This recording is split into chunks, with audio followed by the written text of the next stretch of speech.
The Second World War. It was not the war to end all wars, but it was the war that would forever change our world. Take the time to increase your knowledge of this important conflict with the Second World War podcast. All you need to do is search for Second World War with Stephen Bedard on your favorite podcast provider,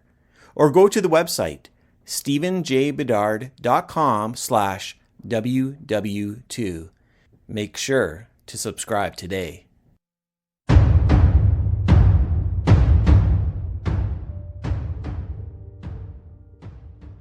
In late August 217 BC, 12 exceptionally athletic adolescent boys, known as the Salii,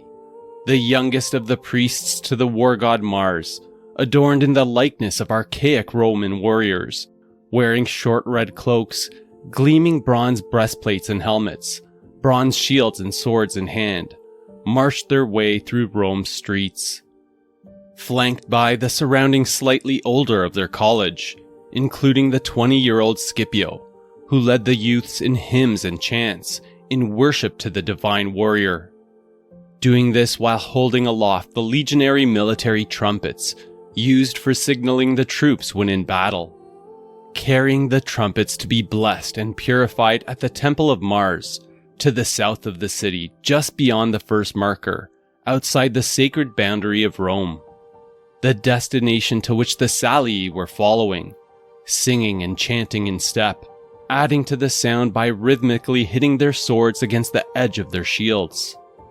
Other times, at Scipio's command, the boys suddenly breaking out into moments of strenuous exertion, sweat pouring from their bodies as they began jumping and leaping,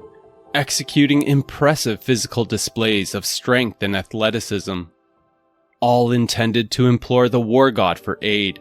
the protection of Rome, and the success of its armies. A long-standing tradition, since the late 700s BC, always conducted in March, linked to the opening of the campaigning season. However, this instance in August 217, an unprecedented event, because although it had indeed been done earlier in the year, like for the past 500 years, the augurs had deemed this insufficient for winning the favor of Mars. These being no ordinary times for the Republic, with Hannibal and his Carthaginian army now laying waste to central Italy, after having eviscerated the Romans in 3 battles and other skirmishes, their losses mounting at a frightening pace, estimated at 61,000 casualties in less than a year, and the augurs now calling for much more elaborate ceremonies to be undertaken, amped up on an incredible scale, not just to Mars, but all the gods of the Roman pantheon, including new statues and structures promised to the major deities, the help of a foreign goddess solicited, a Carthaginian goddess vowed a temple on the Capitoline Hill if she changed sides, and sacrificial animals offered up by the hundreds, if not the thousands, evidenced by the size of the offering seen by Scipio, as he, the Salii, and his fellow priests reverently approached the Temple of Mars, gently placing the legionary trumpets inside its inner sanctum, while outside, the high priest and the eldest of their order began making the devotions to Mars. In place of the traditional one lamb, scores offered up en masse to the war god. Tremendous religious efforts at a great cost to the state and its people, urgently and fervently being executed by the Republic. Unwilling, perhaps unable to comprehend, that their fundamental problem lay not with the gods, but with their approach to the Second Punic War as a whole, spearheaded by a series of impetuous military commanders that understood little in the way of war beyond charging headlong into battle against an adversary of genius proportions. A recipe largely responsible for the disasters that had since occurred, and those still to happen, on an unimaginable scale, that would altogether threaten the Republic's very existence.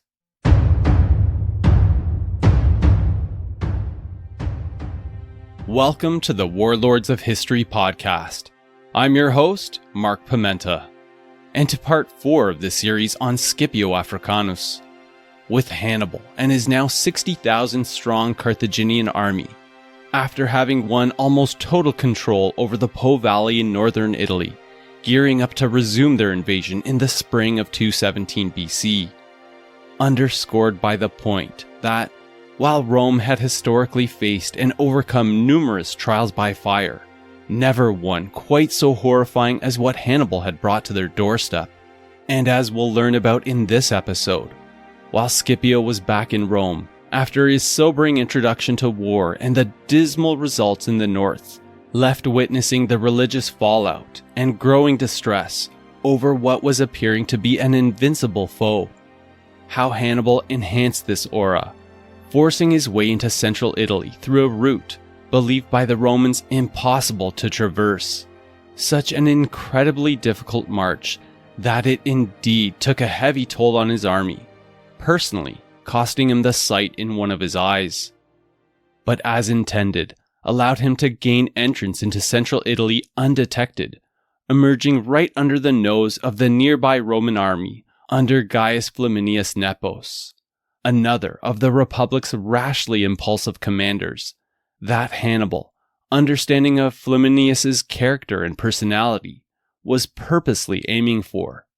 subsequently drawing him and his entire body of 25,000 troops into one of the greatest ambushes of antiquity, that in just 3 hours would see over 90% of this force wiped out at the Battle of Lake Trasimene on June 21st, 217 BC. Leaving Hannibal and his army standing unchallenged, only 150 kilometers away from Rome, driving the city into a veritable state of panic, and the Senate going to the rare extent of appointing a military dictator to fend off the expected siege of their city. At the same time, with their plight worsening day upon day, also exploding into a religious frenzy, a campaign of a different sorts, making elaborate overtures to the gods to regain their much-needed favor.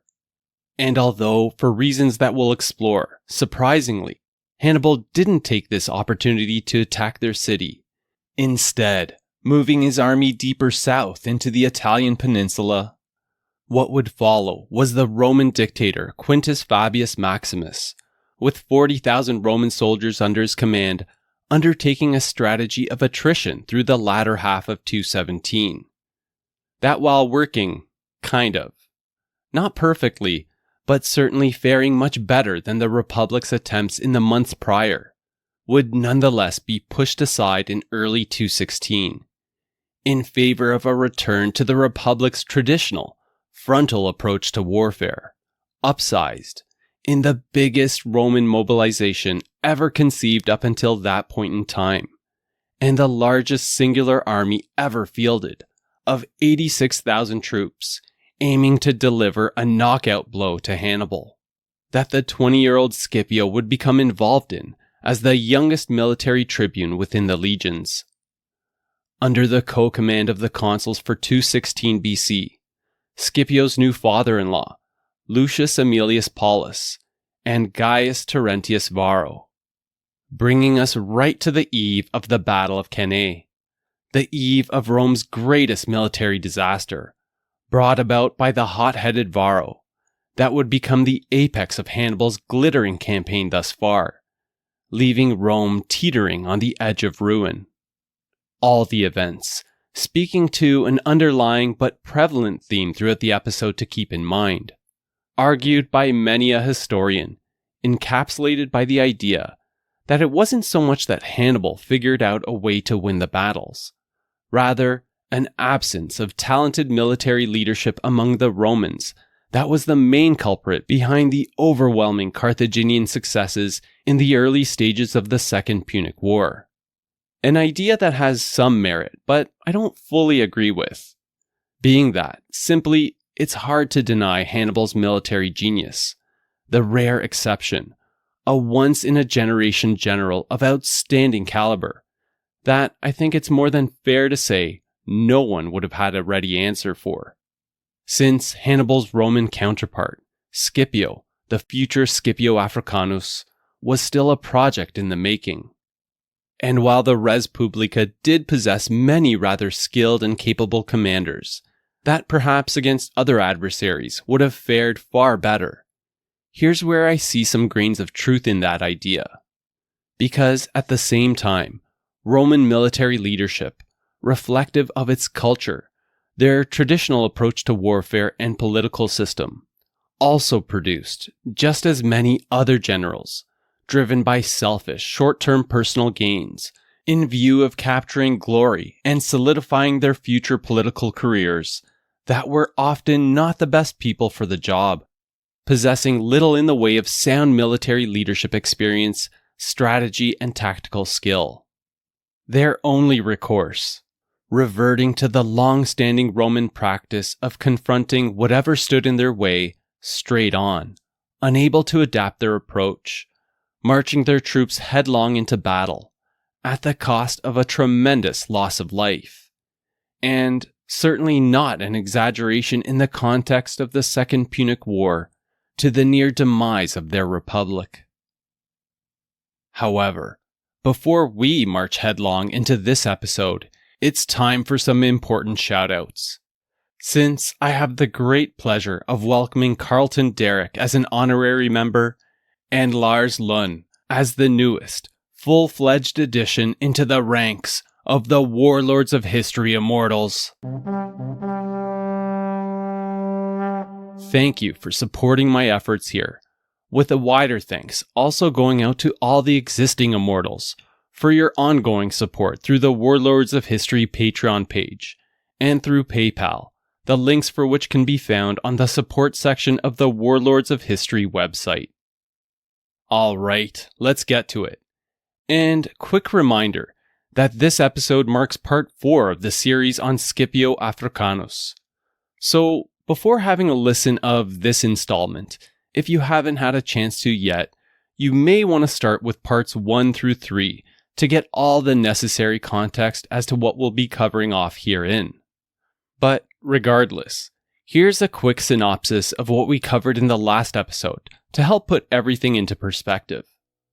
Starting in December 218 BC, in northern Italy, the Po Valley of Cisalpine Gaul, with the 19-year-old Scipio and his father, Scipio Sr., seeing Roman authority in the region beginning to crumble under the weight of Hannibal and his Carthaginian army,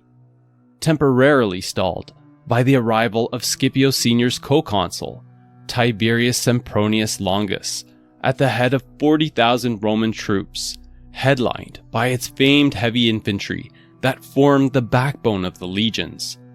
the configuration of which we examined in detail, and that, historically, had enabled the Republic's armies to steamroll its way to dominance in Italy. Yet how greatly this differed from the varied mix of units making up the Carthaginian army, under its genius commander Hannibal, who, also armed with a deep understanding of Roman battle tactics and his phenomenal intelligence network, in particular paying keen attention to the personalities and motivations of opposing generals, these insights altogether enabled him to draw Sempronius into a battle fought under terribly unfavorable conditions at the Battle of the Trebia in late December 218 BC. Using this alongside brilliant ploys and tactics to win the first full-on pitched battle of the Second Punic War, in convincing style. Better said, as a disaster for Rome, with up to 20,000 of their troops slain and 8,000 taken prisoner. Shortly afterwards, with the Roman Senate promptly calling for Sempronius, Scipio Sr. and his son, R. Scipio, to abandon the region, bringing 10,000 soldiers to reinforce the colony of Ariminum. And although the colonies of Placentia and Cremona remained in Roman hands, nonetheless leaving Hannibal in full control of the central Po Valley. Moreover, with the Gallic tribes inhabiting the region now enthusiastically flocking over to his side over the winter into the spring of 217 BC, bolstering the count of the Carthaginian army to over 60,000, the timing of which coincided with Scipio's return to Rome in around late February 217 BC, arriving to see his city at a furious pace, assembling new armies to block Hannibal's entrance into central Italy. Efforts tinged by an oppressive sense of pessimism, in part attributed to the setbacks at Ticinus and the Trebia, but also heavily influenced by their religious beliefs.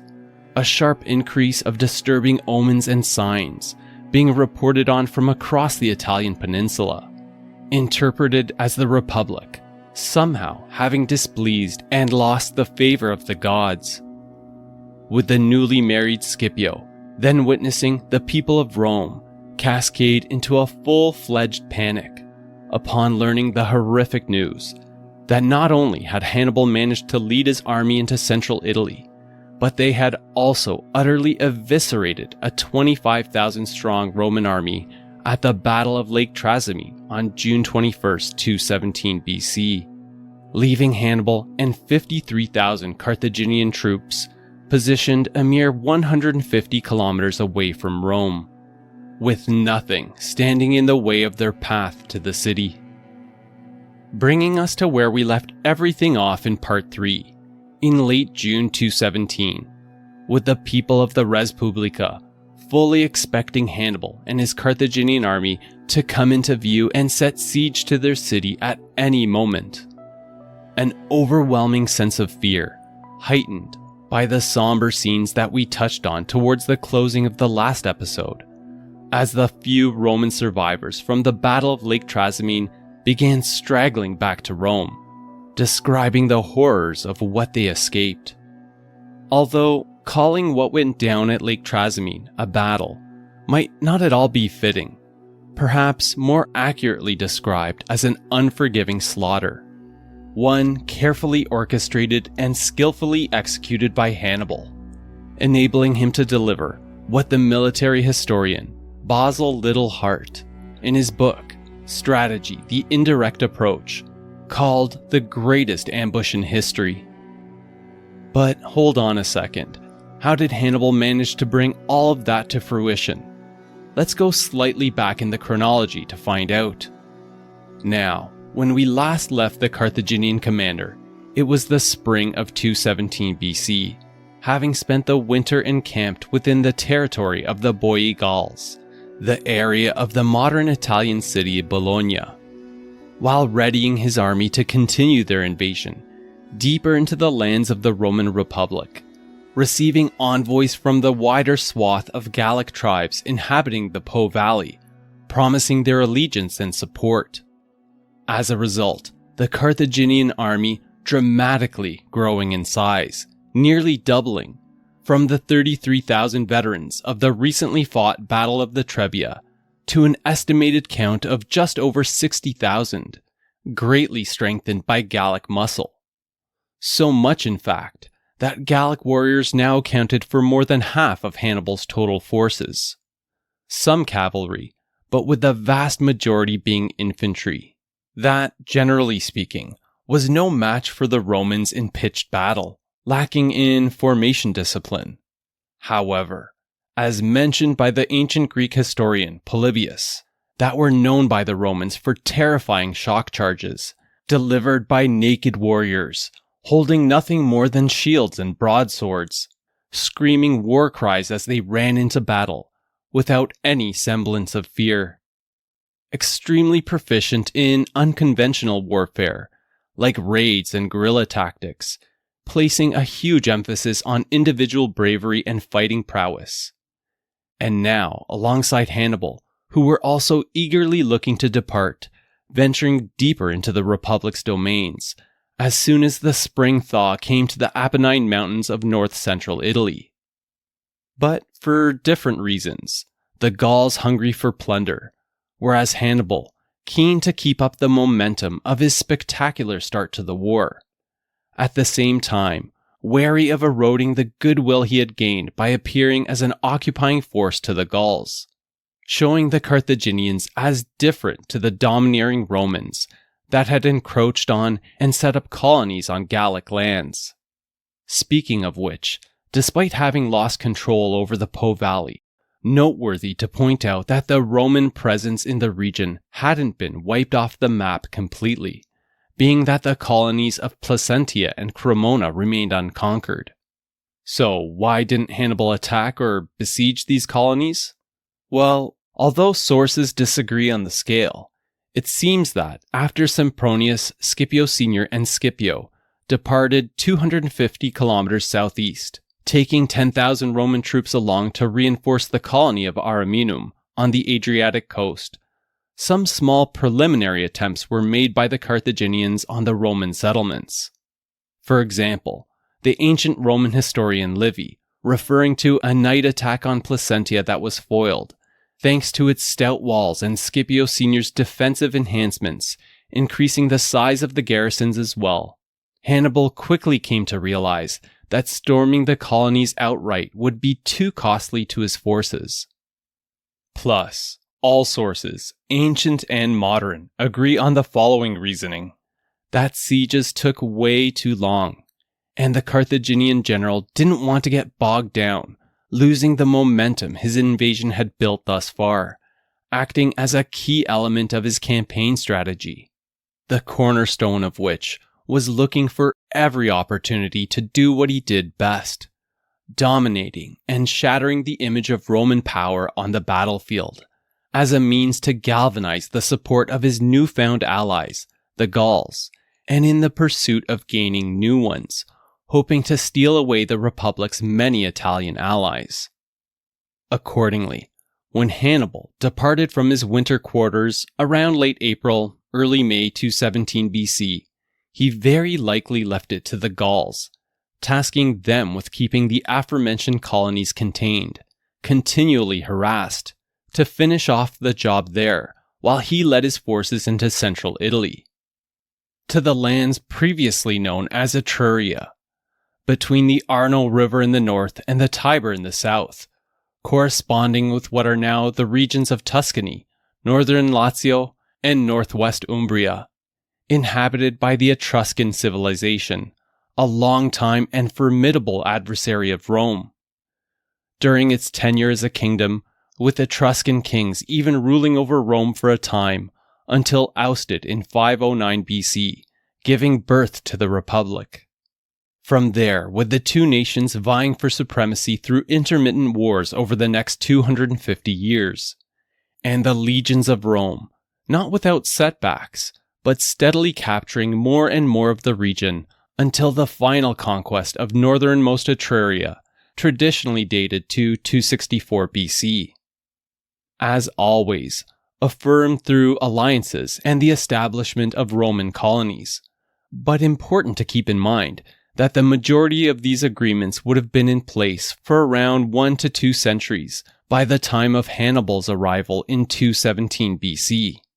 With an enormous army of 60,000 soldiers under his command, riding at the head of the column on the back of a lumbering war elephant, one with a broken tusk, by the name of Surus, meaning the Syrian, the lone surviving elephant of the 37 that he had brought all the way from Spain and through the Alps, since all the others had died during the Battle of the Trebia and fallen ill over the course of the winter. A problem, yes, since, as proven at the Trebia, elephants could be extremely useful in battle, but a relatively minor issue compared to the much bigger problem at hand, which was how to gain entrance into central Italy. Being that, as pointed out by Patrick Hunt in his book Hannibal, Hannibal knew from his spies and scouts that the Romans had mustered fresh legions under the new consuls, placed at strategic choke points to corral him in, and if he dared to come their way, make the Carthaginians pay dearly for their passage. 2 armies, each at a strength of 25,000 troops, one under Gnaeus Servilius Geminus, positioned at Ariminum, modern Rimini, blocking the Via Flaminia, the road connecting Ariminum to Rome. That, interestingly, had been constructed 3 years prior by Servilius's co-consul for 217, Gaius Flaminius Nepos, who, with his 25,000 soldiers, had taken up their post at Arretium, today the city of Arezzo, located in the middle of the peninsula, about 200 kilometers to the north of Rome, guarding a well-known pass through the Apennines that exits just to the northeast of Arretium. The only two routes thought passable for such a large invasion force, being that, due to the spring thaw, the area northwest of Arretium, coinciding with the starting point of the Arno River and the Arno River Valley, at that time was a swampy mess of expansive marshes, deepened and worsened by the seasonal spring runoff, which, given his penchant for daring and surprising marches, is exactly why the wily Carthaginian general chose this route, since, as emphasized by Barry Strauss in his book, Masters of Command, the Romans didn't expect anyone to risk crossing, much less be able to make it through the marshes of the Arno. And although much less famous than his route through the Alps into northern Italy, in my mind, an incredible achievement, considering the terrifying dangers they would soon be confronted with. Hannibal and his large army, thus doing the unexpected and disappearing from view, heading southwards from their winter quarters around the city of Bologna, directly into the Apennine Mountains, undoubtedly aided by Gallic guides. And although their exact route remains unknown to this day, most historical accounts suggest that they emerged from the mountains somewhere around modern Florence, roughly 100 kilometers to the northwest of Arretium, leading to the last leg of their trek into central Italy, by far the most punishing part of their journey. 4 brutally long days of wading and struggling through, at times waist-deep, the unending soupy slog, with no dry ground to stop and set up camp,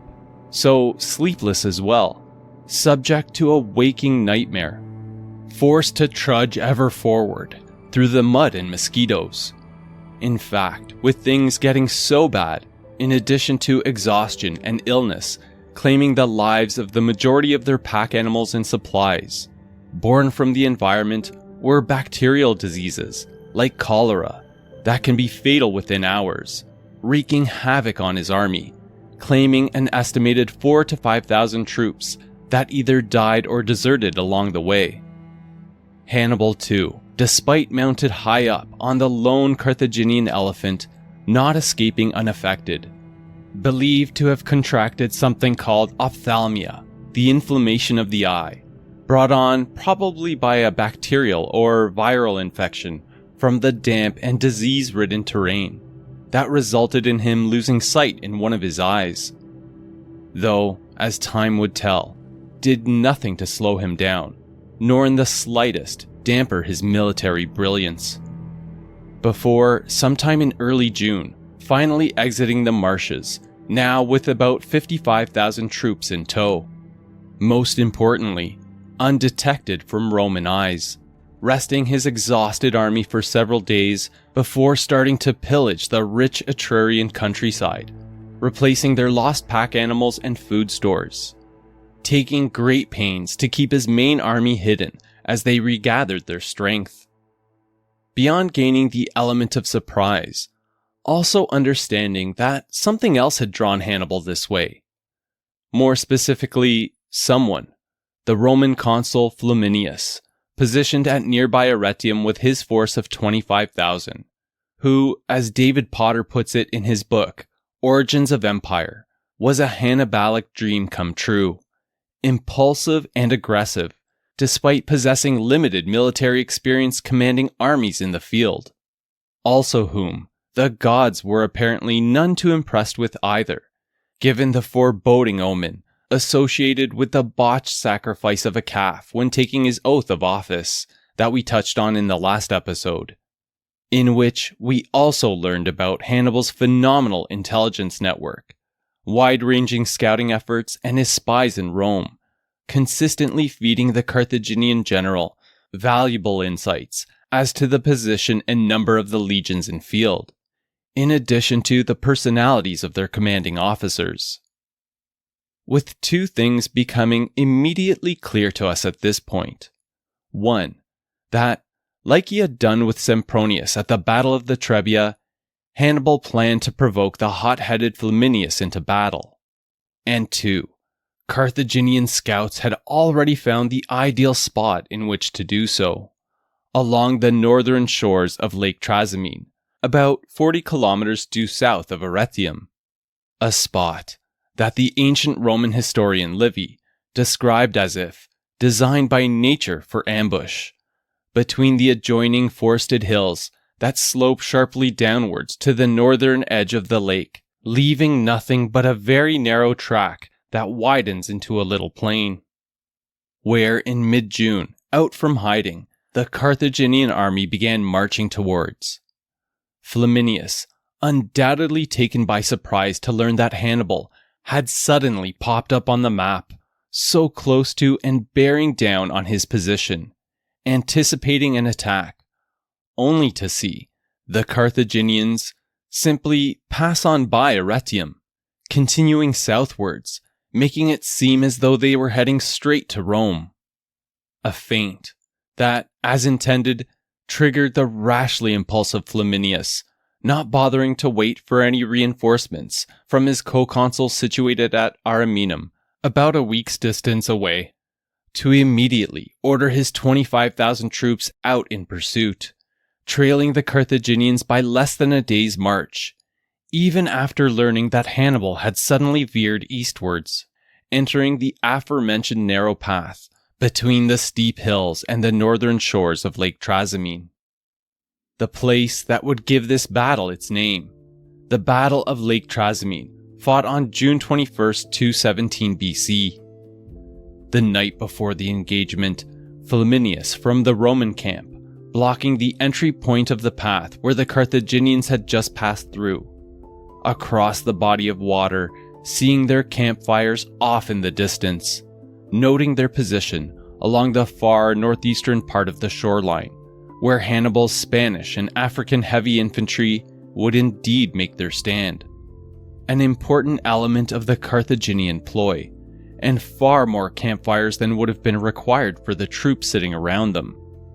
Since, that night, under the cover of the darkness, Hannibal had ordered almost half of his 55,000 troops to silently take up ambush positions in the forested hills, situated above and across the entire length of the shoreline path, about 4 to 5 kilometers in length. Light troops, like his Balearic slingers and javelin men, and loads of Gallic infantry, particularly suited to this type of guerrilla combat, forming a continuous, yet hidden line up to the small plain where Hannibal had positioned his heavy infantry. And lastly, with his Numidian light cavalry that would be used to seal the trap near the opening where the Roman troops would initially need to pass through. That in the early morning of June 21st were commanded by Flaminius to advance into the narrow defile, the Roman commander that Polybius mentioned, utterly regardless of the time or place, was bent only falling in with the enemy, as if victory were a dead certainty.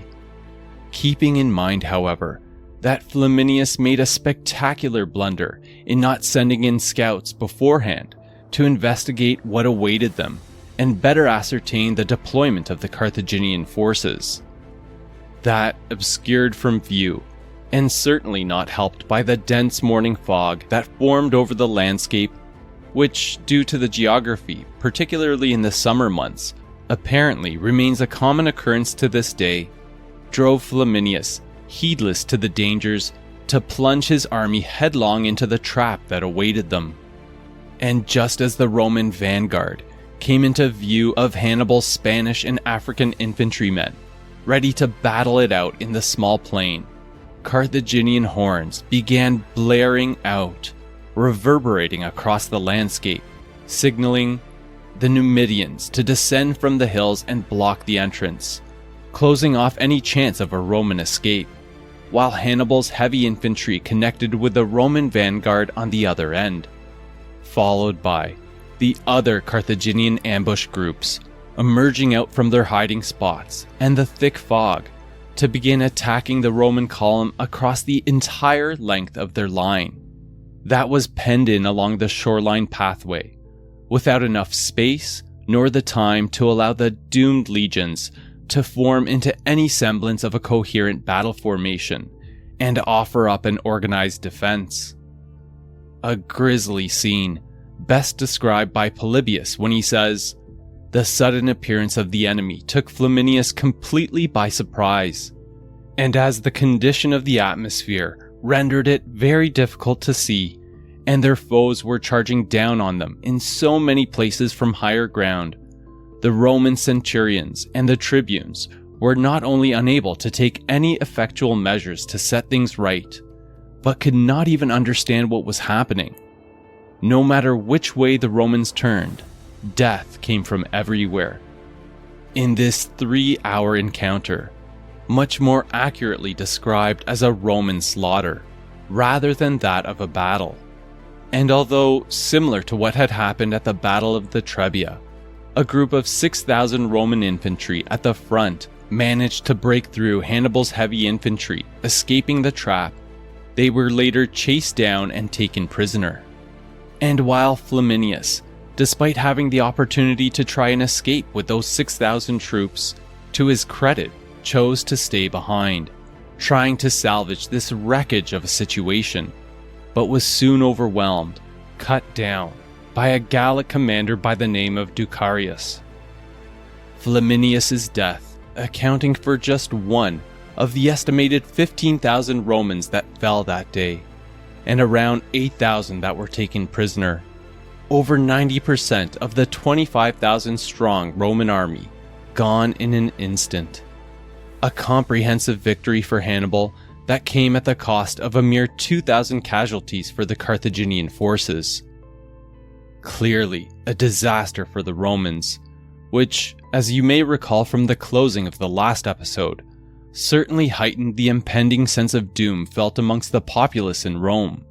in part attributed to Hannibal's earlier victories at Ticinus and the Trebia, layered upon deep religious concerns, the ominous dark omens being sent by the gods. However, now, raised to an entirely new level by the terrified accounts of the 1,500 or so Roman soldiers that managed to scramble their way back to Rome in the days that followed the Battle of Lake Trasimene, met by frantic crowds at the gates, describing to them the grisly aftermath, the merciless butchery of thousands of Roman soldiers, lying slain along the path and the shallows of the northern shoreline. That, of course, Scipio in Rome would have learned of as well, made worse days later by more distressing news from the field, an additional 4,000 Roman cavalry sent by Servilius to help bolster Flaminius's forces that, unaware of what had happened while en route, were too ambushed by the Carthaginians, half of which were killed and the other half taken prisoner, leaving the people of Rome in a dreadful state, their confidence shattered, now anticipating Hannibal's imminent arrival at their gates, bringing his 53,000 troops to set siege to Rome. And in truth, never before had the res publica encountered such an adversary, even during the Pyrrhic War in the 270s BC against another brilliant commander of the ancient world, King Pyrrhus,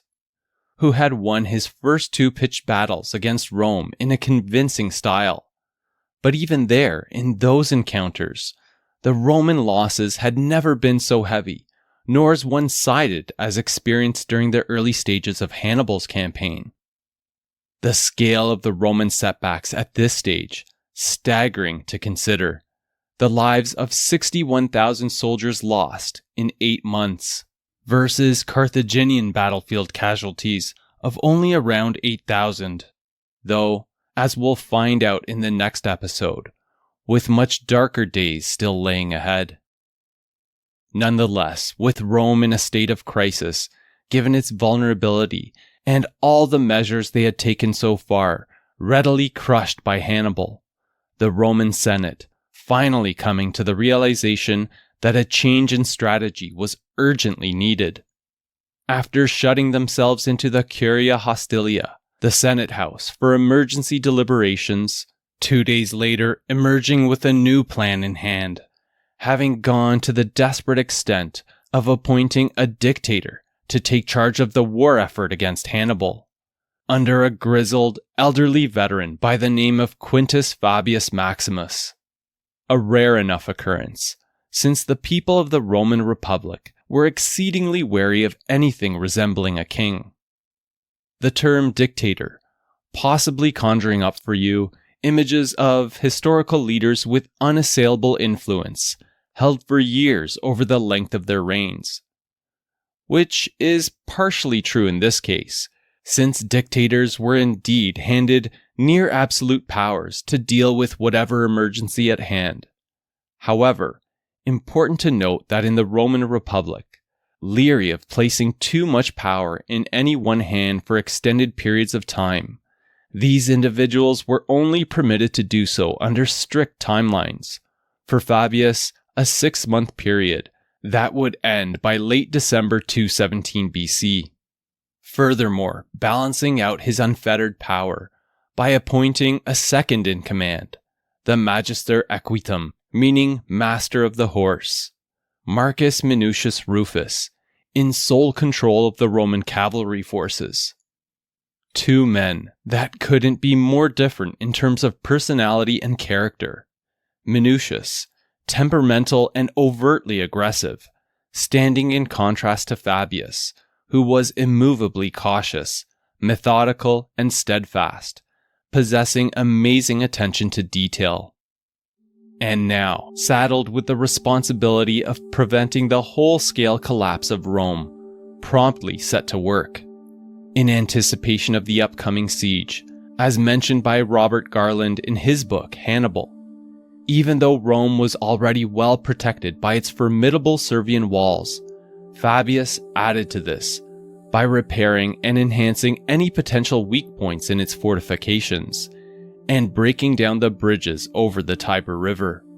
while conducting an emergency levy to raise a new army, of course including sending out riders to Rome's nearest allies, demanding the same.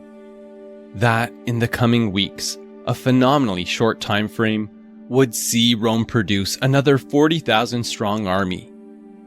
In addition to all the military preparations underway, there was also the business of the disgruntled gods to attend to, trying to figure out which ones needed to be appeased. Accordingly, Roman efforts to regain the favor of the gods, greatly intensifying at this point, believed vital to turn the tide of the Second Punic War. And considering the gravity of what had happened thus far, in combination with their deep religious beliefs as covered in the last episode, I think it's easy for us to understand how the Romans came to the conclusion that the gods were no longer on their side. Being that their traditional approach to warfare had worked for eons, surely something else was at play preventing it from working now. However, because it was unclear as to which deities in particular were disgruntled, the help of all the major gods was solicited, with much of the responsibility for this falling upon the patricians, particularly those who filled the priestly colleges of Rome, that Livy tells us included things like sacrificing animals en masse, such as 300 oxen that were offered up to Jupiter Optimus Maximus, dedicating new structures and more ornate statues to the gods, organizing something called a lectisternium, essentially an elaborate banquet including all manner of sumptuous food and drink, solely for the enjoyment of the major deities in which to feast, along with the ceremonies that Scipio himself would have been involved in as a priest of the Roman war god Mars, that we covered at the top end of the episode, in the likeness of those that typically mark the opening of the military campaigning season, though amped up on an incredible scale. And lastly, just in case the Roman gods weren't enough, even going to the extent of seeking foreign divine aid, Venus Erycina, who, interestingly, was originally a Carthaginian goddess that the Romans were now trying to win over by vowing a temple to her on the Capitoline Hill. And according to Robert Garland, would in fact become the first foreign deity to be worshipped inside the sacred boundary surrounding the city of Rome. All these tremendous efforts, both religious and military, unfolding in the days and weeks following the Battle of Lake Trasimene, in order to help protect Rome from Hannibal. Speaking of which, where was he? Surely he should have reached Rome by now. But the thing is, despite the Roman fears and expectations, a Carthaginian siege or assault on their city never materialized, with Hannibal instead choosing to lead his army away from Rome. For the next 2 months, from Lake Trasimene, marching eastwards through Umbria to the Adriatic coast, and then south, down along the coastline, to somewhere around the modern city of Foggia, in the region of Apulia, the region that makes for the upper heel of Italy's boot, with his army pillaging and plundering the countryside as they traveled. Which raises the question, why didn't Hannibal attack or lay siege to Rome after the Battle of Lake Trasimene, squandering what some historians call his golden opportunity to attack the heart of the Roman Republic? It was a decision forced by two fundamental challenges facing the Carthaginian general: access to troop reinforcements and food, challenges that worsened the deeper they marched into hostile territory. In that, while it was indeed true that they were only 150 kilometers away, with no Roman army standing in the way of his path to Rome at this point, the city still held a garrison of an estimated 10,000 troops. In the field, a force that wouldn't have been much of a problem for Hannibal and his 53,000 strong army to handle. However, fighting from Rome's imposing walls and fortifications, Hannibal would have been acutely aware that they were more than numerous enough to capably defend the city, making any attempts by the Carthaginians to storm Rome potentially ruinous to his army, especially since Hannibal didn't have any ready access to troop reinforcements. Okay, but then why not a siege? The decision not to pursue this largely stemming from logistical issues, not having access to adequate food stores to keep his large army fueled, which was a nagging problem for Hannibal, possessing no reliable supply base, therefore making the prospect of a long-winded siege almost impossible, since they didn't have enough resources to stay in one spot for too long, the only remedy for which was constantly foraging and plundering the landscape. So while we can't know for certain what would have happened if Hannibal had elected to besiege Rome, perhaps it could have been taken by some form of clever trickery, this would have been a long shot, and we can confidently reason that, if attempted, while struggling to scour the countryside for food to keep the siege going, the Carthaginians would have still been vulnerable to external attacks, since Servilius was still stationed at Ariminum with 21,000 troops, and Rome could still add to this strength by raising troops from amongst its allies and colonies. So here we have two significant challenges: ready access to food and troop reinforcements, laddering up to, arguably, one of the fatal flaws with Hannibal's overarching campaign strategy, that is, at least when it came to central Italy,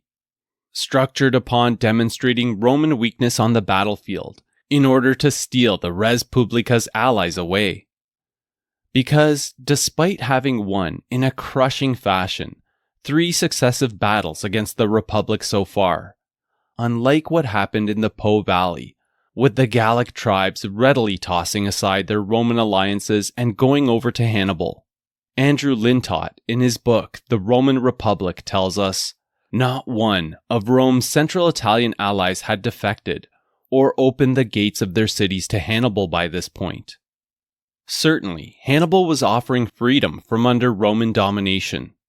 but what he found, surprisingly and frustratingly, was that Rome's Etrurian and other central Italian alliances were impressively rock solid.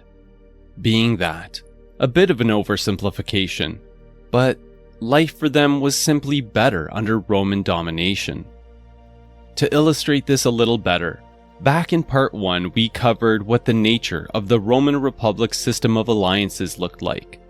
Essentially, a great many bilateral agreements imposed upon those they had defeated, allowing for colonies to be set up on their lands, and the provision of soldiers whenever Rome demanded it. Of course, coming at the cost of a loss of sovereignty for the ally in question, such as being prohibited from engaging in foreign affairs, but typically with their internal social, political, and religious institutions left largely intact, allowing them to govern themselves as they saw fit, provided this didn't stand in opposition to the Republic's objectives, but also coinciding with loads of benefits, such as in trade and commercial ties, facilitating huge economic upswings, increased wealth and well-being enjoyed by the people therein, which helped to facilitate, let's say, a broader cultural Romanization of the inhabitants. In turn, a growing sense of unity.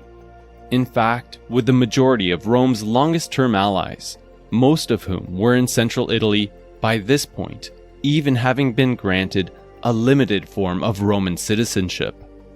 Not full citizenship, since they didn't have any voting rights in the Republic's political affairs, nor could they hold public office, but did confer important privileges, such as being recognized as a citizen under Roman law,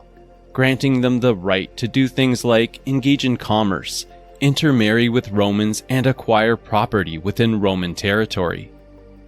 Beyond this, however, another keystone to the strength of Rome's Central Italian alliances was protection. Understanding that Rome had proven themselves a reliable military ally over time, keeping up their end of the bargain. For example, among the cities in Etruria, in addition to having fought against Rome historically, as mentioned earlier, also having had to deal with regular Gallic raids and incursions emanating from Cisalpine Gaul,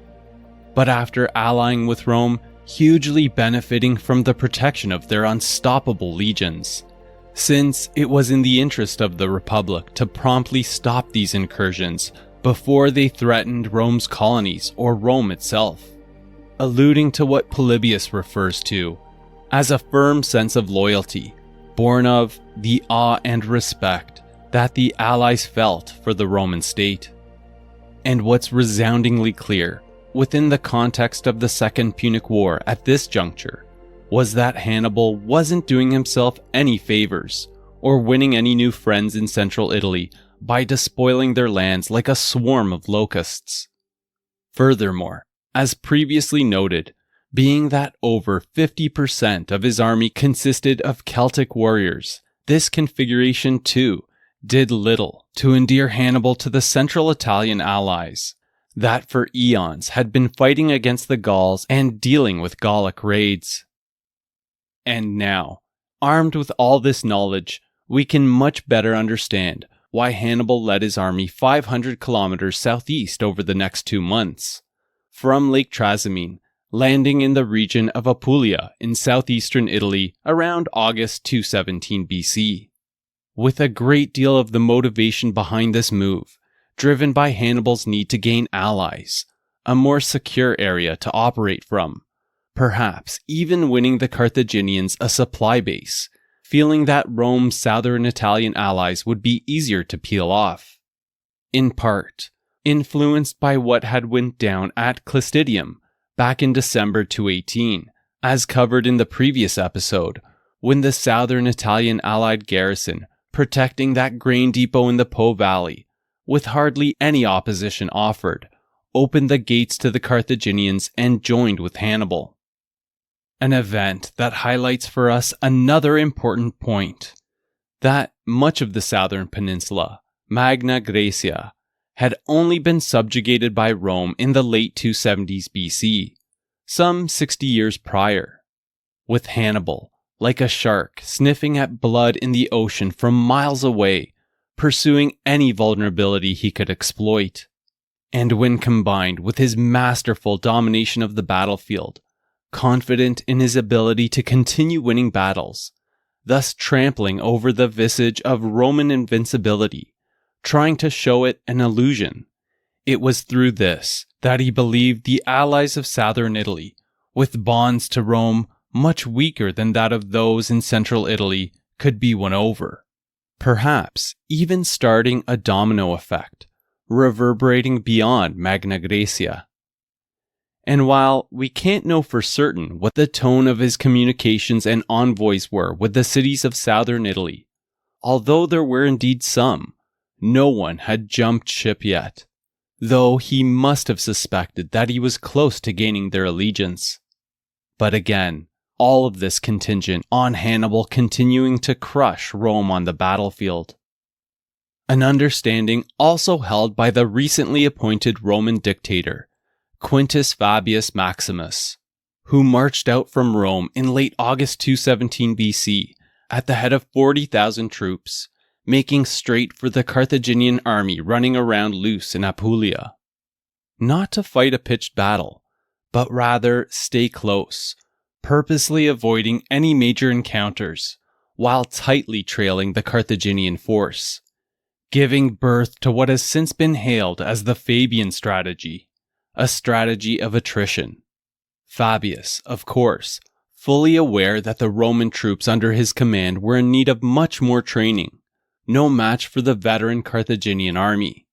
But even had it been veteran legions he was leading there, I suspect this would have done little to have changed his approach, since he wasn't the type of military leader to take any undue risks.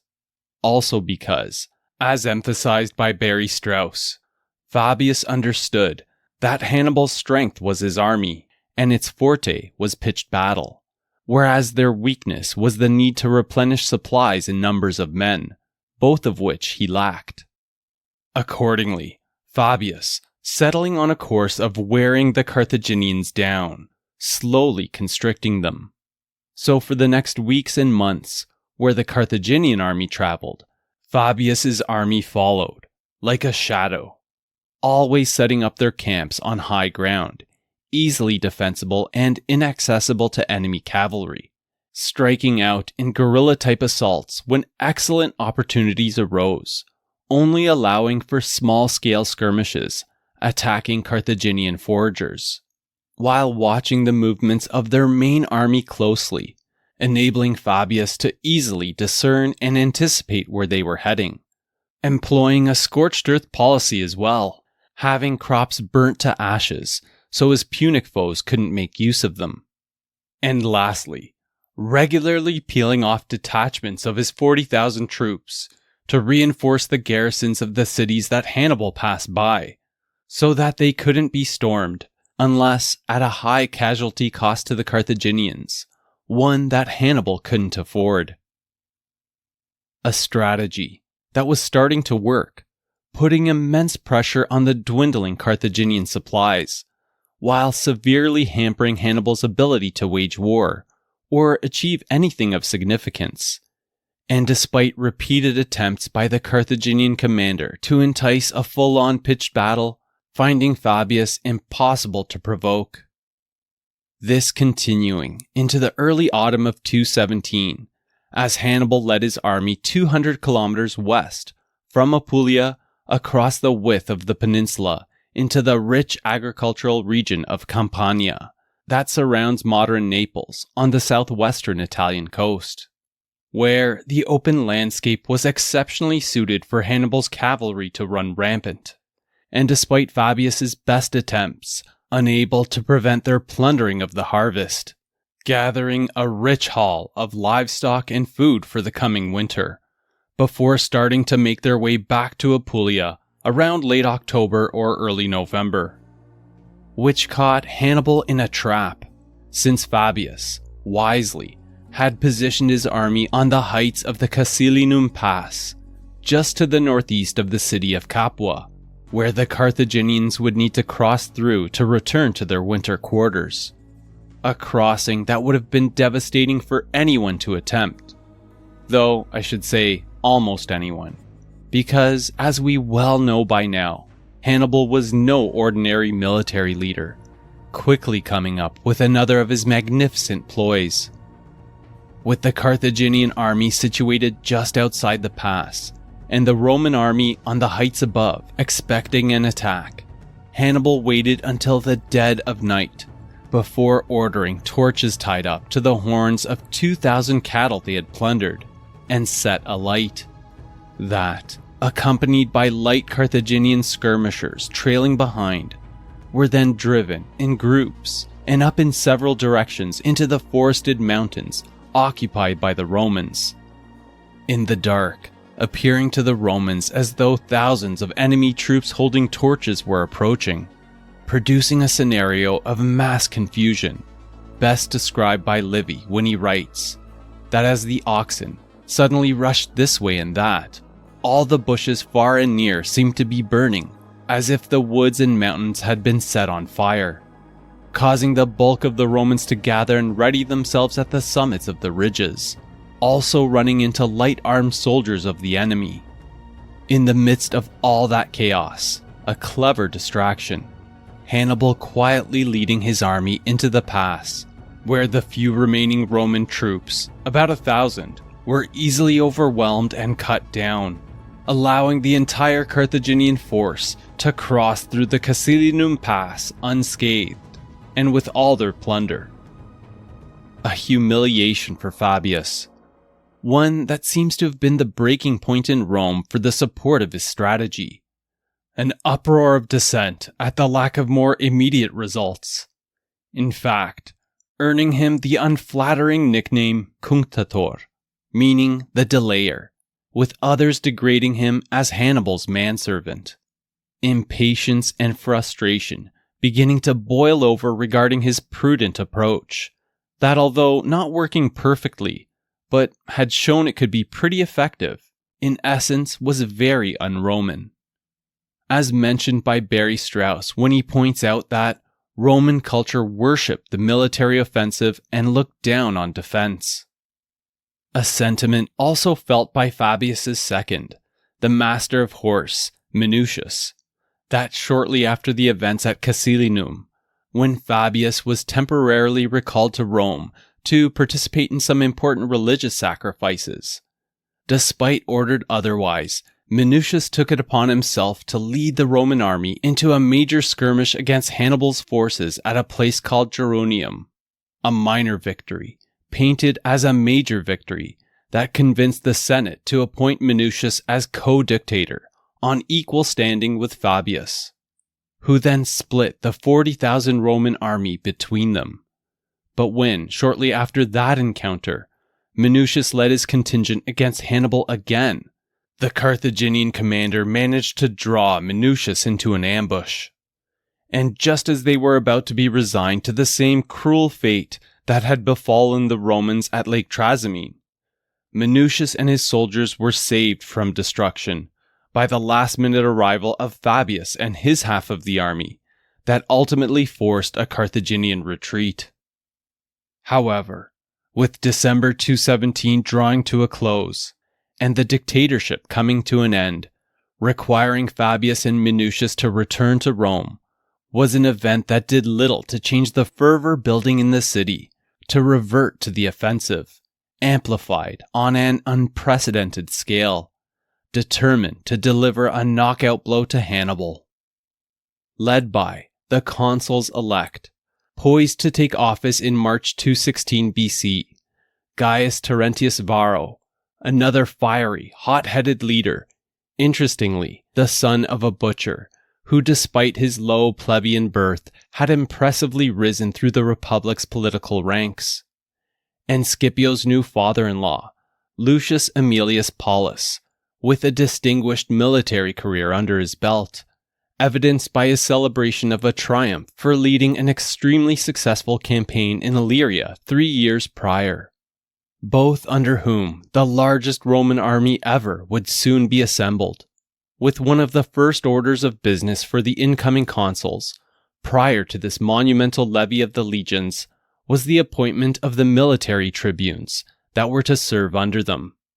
Younger, typically aristocratic Roman citizens, acting in the capacity of junior military officers,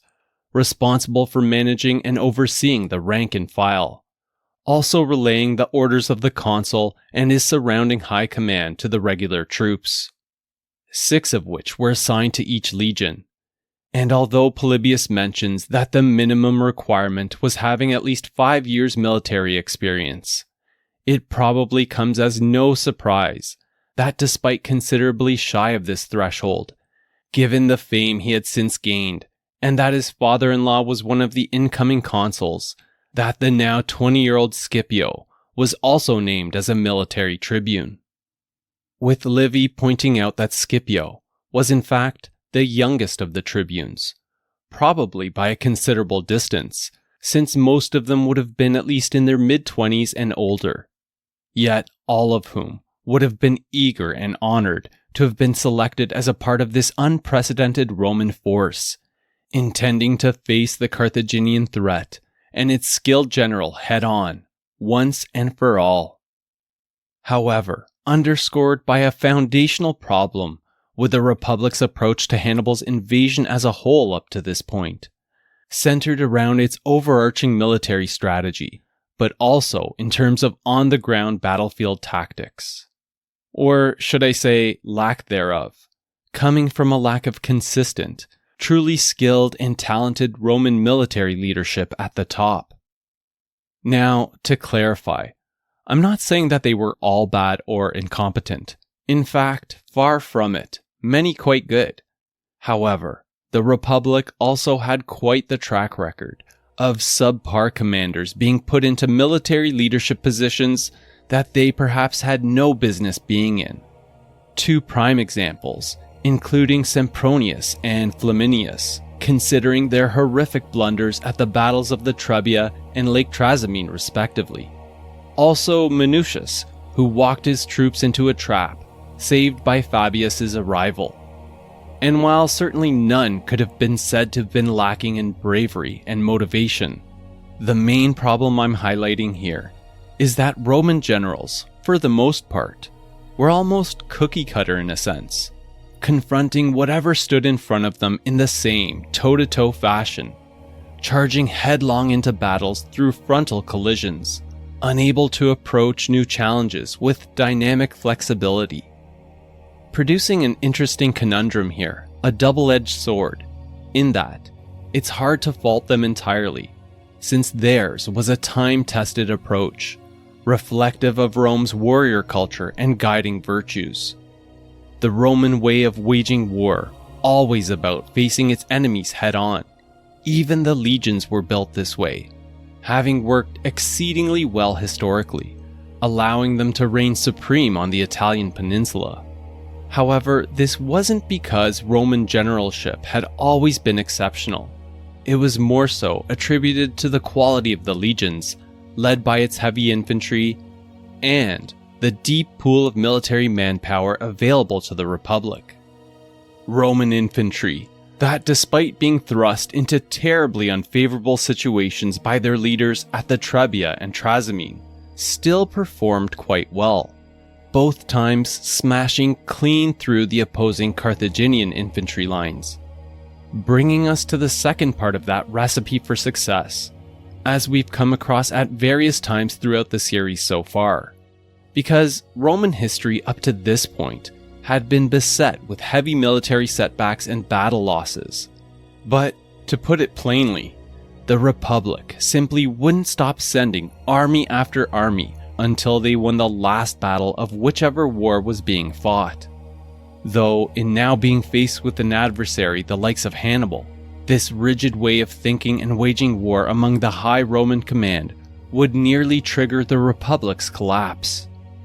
And while there were some exceptions to this rule, of course Scipio in the future, Fabius being a good more immediate example, who conceived a novel approach, the Fabian Strategy, that was starting to work, staving off disaster and keeping the Carthaginians somewhat contained. Instead of optimizing what was showing promise, this strategy was tossed aside, returning to their original approach, but amplified on an epic scale, highlighting an important insight or drawback of the Republic, the other edge of that sword that caused it to regularly churn out lackluster commanders. understanding that consuls were not always elected to this highest of offices, and thus handed positions of military leadership because they were the best quality generals, having earned it based on merit. For many, it was because they were skilled politicians with high social status and wealth. And while the counter-argument here might be military service was foundational to the cursus honorum for anyone and all with high-reaching political aspirations in Rome, I would say having experience is one thing. Being in a position of ultimate command, something else entirely. Moreover, with said consuls having only 1 year to achieve their intended goals, beyond not having prolonged time frames to hone their skills as a commander, learning the art of war at a high level, this time constraint contributed to them taking foolhardy risks in the effort to make a lasting impact, winning personal and familial glory, enhancing their dignitas and ongoing relevance in the public eye. As we've learned so far, and with more still to come, often producing disastrous results for the Republic. A sentiment that Edward Watts, in his book, Mortal Republic, How Rome Fell into Tyranny, encapsulates exceptionally well when he writes, "Short-term domestic political competition seldom breeds good military strategy." A sentiment well fitting of Sempronius at the Battle of the Trebia, Flaminius at Lake Trasimene, and Minucius, the recent master of horse. And that, sadly, appears to also have been applicable when it came to Gaius Terentius Varro, consul for 216 BC, elected alongside Lucius Aemilius Paulus, Scipio's father-in-law. Both of whom, in January 216, began overseeing the biggest mobilization Rome had ever completed, that, over the next months, would form into the largest singular army ever fielded by the Republic, that Paulus and Varro would co-lead, alternating command each day. From Polybius we learn, consisting of 8 Roman legions, an unheard of figure for one army, since only 2 years prior, a typical consular army would have included only 2 Roman legions. And instead of the normal 4,200 infantry assigned to each, a number that was increased to 5,000 per legion, totaling an estimated 40,000 Roman soldiers and 40,000 from its Italian allies, with roughly an equal split for the 6,000 cavalry as well. In all, amounting to an incredible force of 86,000 troops, 80,000 infantry, and 6,000 cavalry. A behemoth mobilization that was extremely difficult to put together, in part due to the immense financial burdens that Rome was struggling under, as expressed by David Potter when he points out that in 216, the resources of the state were stretched to their limits. Because, remember, the Republic was, at the same time, fielding armies in other theaters, including in northeastern Spain under Scipio's father and uncle, another force operating out of Ariminum, dealing with the Gauls of the Po Valley, and a sizable allotment of troops stationed in Sicily, so close to the Punic heartland in North Africa. Somewhere in the realm of 130,000 Roman and Allied soldiers that were active on the board in 216, alluding to another significant issue with the mobilization at hand, in that the length of time required to execute yet another large levy was taking much longer than usual, forcing the Republic to lower the age limit and property requirements for citizen participation in the army, given the manpower that the Romans had been hemorrhaging in such a short amount of time, finding them increasingly difficult to replace. Added to the fact that they had conscripted 40,000 soldiers in early 217, and another 40,000 midway in the same year. Those levied 6 months prior to this point, under Fabius's dictatorship, a grouping that now had some combat experience under their belts, accounting for almost half of the 86,000 strong army being assembled to defeat Hannibal once and for all. However, with the other half, newly levied, raw and untested,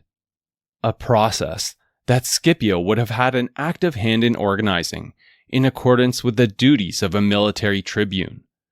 That the Osprey book, Rome at War, helps detail for us, with Scipio and his fellow tribunes responsible for conducting the selection to fill the ranks of the legions, wherein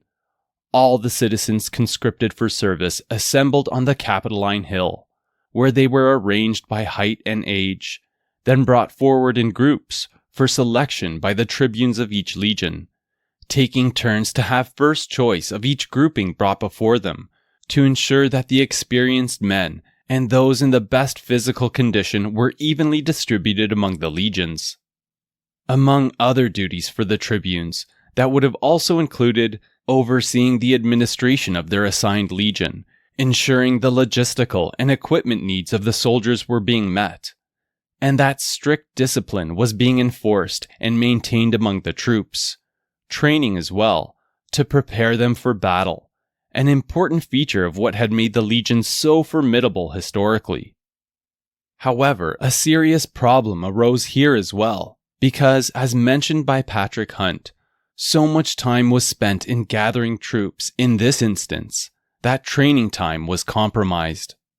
By how much, we don't know exactly. However, by all accounts, severely cut short, with the massive army, in particular for the more than half recently levied, being noted as lacking in cohesion and discipline.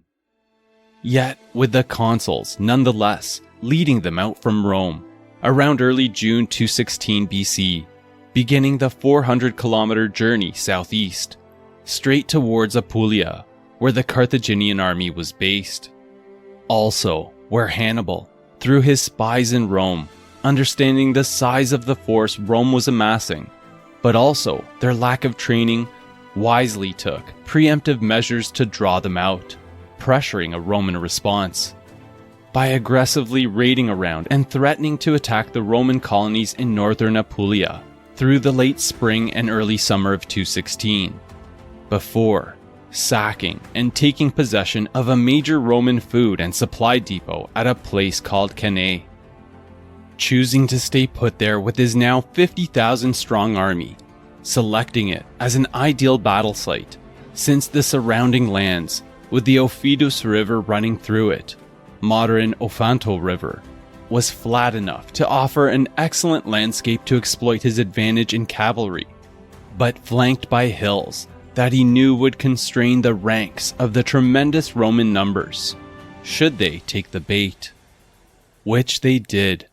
steadily progressing en route, and irrespective to the training deficit afflicting half its army, with Rome confident that the crushing weight of their vastly superior numbers would enable them to squash the Carthaginian threat. And with Scipio marching along, within the ranks of this tremendous army, the youngest of the 48 military tribunes therein, a force bolstered by patriotic fervor, also laden with volunteers from among the Roman aristocracy, including former consuls from previous years, other magistrates, and nearly 100 men of senatorial rank, wanting to be a part of the biggest force ever assembled, at Rome's greatest hour of need, in anticipation of their greatest victory, that on August 2nd, 216 BC, in the hands of the consul Varro, like his impetuous colleagues before him, would plunge the 86,000 Roman troops under his command into battle, instead yielding Rome's darkest hour.